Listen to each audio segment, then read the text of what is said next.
Hey everybody, this is my first genealogy video with information, giving you on your road or your journey to your ancestors. Um,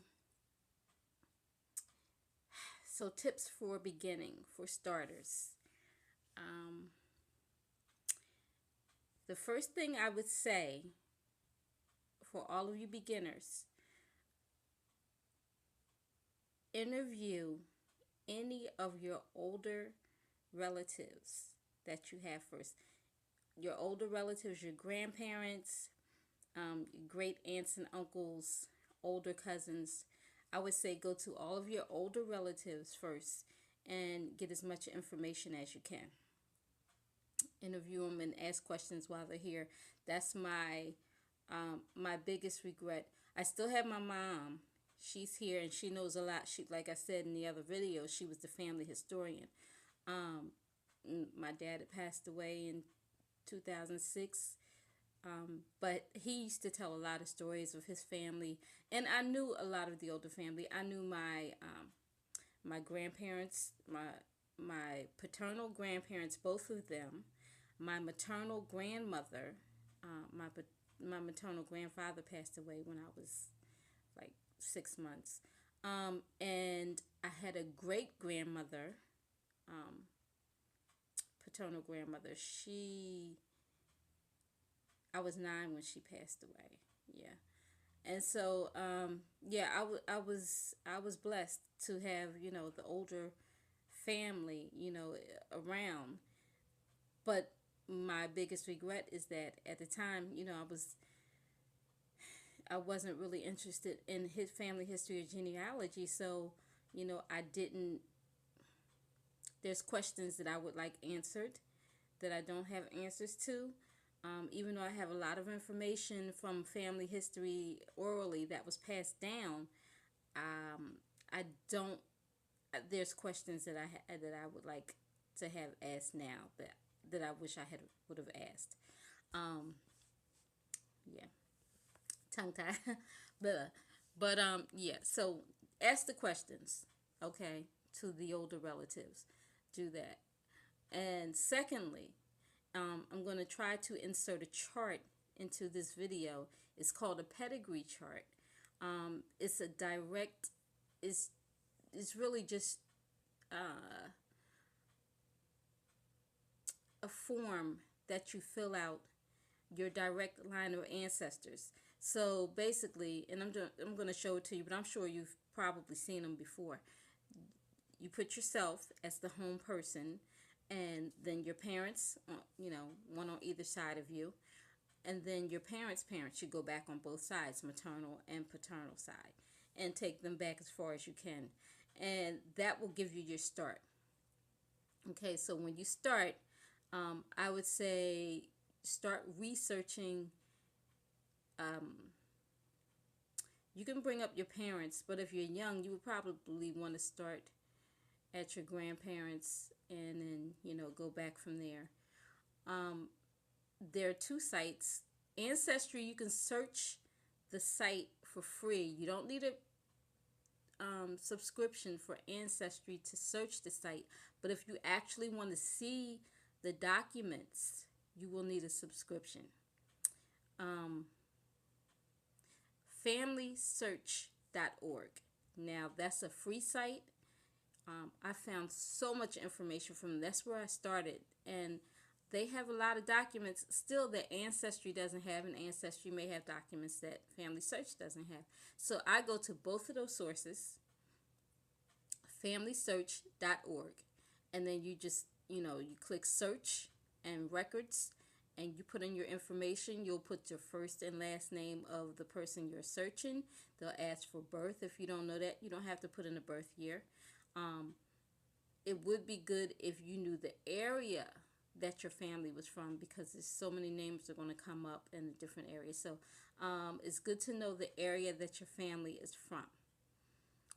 If you don't, then just put in the first two names, and if you know the name of anybody else that was in the family, a spouse, like the husband, or if you have the wife's name and the husband's, add that in there, or if you know their parents' names, add that, and that'll help you bring all that up. But if you're searching somebody and you really don't have a lot of information, that's fine too, because it will come up. You just have to search a lot. You put the information in, and the list that comes up, you'll just have to go through a lot more lists. But it's worth it when you actually find the document or something and the actual people that you're looking for. Like, it's well worth it. You'll feel like you accomplished something. And with that being said, I mean, I can give you a lot more information on researching. There's like you'll research. There's newspaper articles out there that you never would have suspected that your family members were in the newspaper. But if you think about it, they didn't have phones or media like we have now. So a lot of things that they did, even when they were visiting, like I found an article, and it was a family member, probably back in 1920s, whatever, and it said, oh, this person visited with their mom out of town today in this state. Like, they would announce things, any little thing, just to keep everybody updated. So it was a commonplace thing to have your name in the paper. So there's probably a lot of you out there with family members whose names are in different articles and papers that you wouldn't even, know about.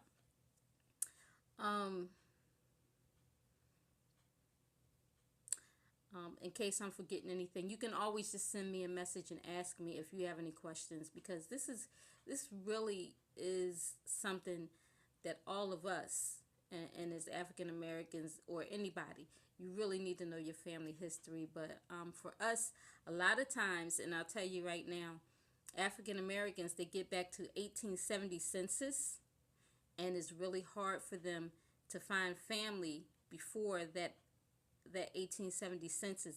That's because that was the first census that came out after emancipation. So this is stuff that you'll find out as you start the research. So don't get overwhelmed, because it's step by step. Just start researching your family members. Put their names in the search boxes on Familysearch.org or Ancestry.com, and as that information comes up. Now you'll start out with dates and places, and census information. This is different documents that you'll get. You'll get marriage certificates, you'll get death certificates. You may find some birth certificates, maybe, but don't count on those. They do have some social security applications from. You may find some of your grandparents or great grandparents on there, but I would say that after you start to find out the information, then you can start putting the story together. Because it's not just about dates and names. There's actually, they lived a life. And their story can be told if you pay attention to the area and the time and, everything, where they lived and the era that they lived in. You can actually come up with the story, not made up. Like, you'll be able to piece together your family story. And they may have, like I said, if they have articles, there's information on them. And some family members will have more than others. I have some family lines I've gone back quite a long way. And then I have some where, I'm searching. Like, for instance, I'll give my great-grandfather. My paternal grandmother, when she was about 8, she was the oldest of 3 girls, and my great-grandmother, apparently he disappeared. Nobody knew what happened to him, where he went. My grandmother always wanted to know, what happened to her dad, because after, I guess, 8 basically, he just kind of dropped out the picture. And Nobody knew what happened to him.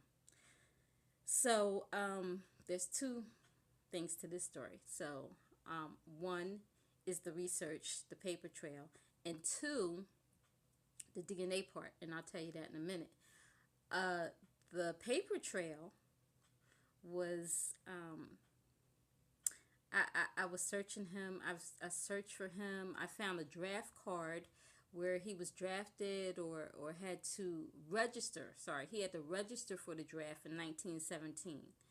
Okay, because he was born around 1887. So in 1917, he had to register for the draft. So I knew this was my grandfather.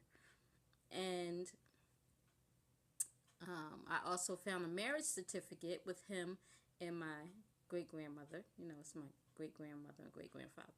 I found a marriage certificate. So, okay, now I knew he was born in Virginia.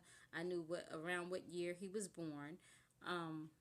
I still haven't found his parents' name yet, but I started finding newspaper articles. And these newspaper articles were stating that there was a man with this same name in the same area because they moved to D.C. They lived in D.C. for a while, breaking and entering and all this other stuff. And it's a criminal during that time, like the 1920s. I still don't know if that's him, but I do know that one of the court cases in the news article that I found was him. It was in 1920 for non-support, child support case, non-support, yeah, in 1920. So I found the actual documents at the National Archives online, NARA .org, .gov, NARA.gov. They have documents there. You can find all kinds of information. So yeah, it was a case that him and my great grandmother had, and it mentioned my grandmother and her two sisters in the case. So I still don't know about anything else, or haven't found anything else on him, and I don't know his parents' names. So my trail kind of went cold. But now this is the second part, the DNA. I took a DNA test, Ancestry DNA test, and I got kind of a high match. It was a third cousin match, and so I reached out and I emailed this person and I said, you know, there's kind of a high match here. What is the surname, the last name, you know, surname that you're researching? And they said the surname or the last name, that was my grandmother's maiden name and the last name of her father, which is the one I've been searching for. Wow. Okay, so now this doesn't prove anything, but it's not a common last name. So now we're like, okay, this has to be the line, but we're not sure. This is almost 100 years later now. I'm finding a link to him, but we still haven't found anything else about him. But everybody else that this person, my cousin, has had tested with that same last name matches me and my brother. They don't match my mom, and they wouldn't because that's not her side. It's my father's side. So now we're sure that this is the line and this is how we're connected. So yeah, we've been doing research for quite a while. Matter of fact, we're trying to start up a research business because me and her have done so much research for not just together but separately for like years. We've helped a lot of people, so we decided that we're going to start a research business. But getting off the subject, coming back. Yeah, so it can be very interesting. There's a lot of stories out there, a lot of stories in your family. I can't even begin to tell you how much information I have found on my family.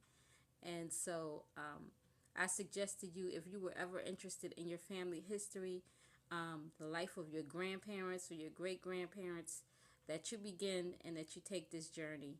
And step by step, you'll start to find out more and more information. You'll start to find more sources, because it's not just Ancestry and Familysearch or newspapers.com. There's a whole lot of sources. Some of the states actually have sources you can go to directly and get information from them. I found where 3 of my great great grandfathers had registered to vote right after emancipation. Well, like in Alabama in 1867, my great grandfather, William Robinson, registered in 1867.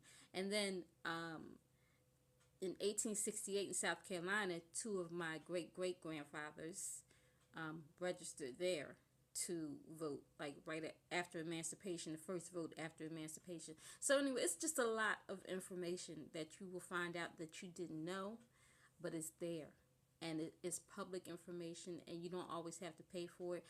And if you do find a document or a source that, and you don't have a subscription or you don't have the money to pay, a lot of people are willing to help you. I know me and a lot of others on some sites on Facebook,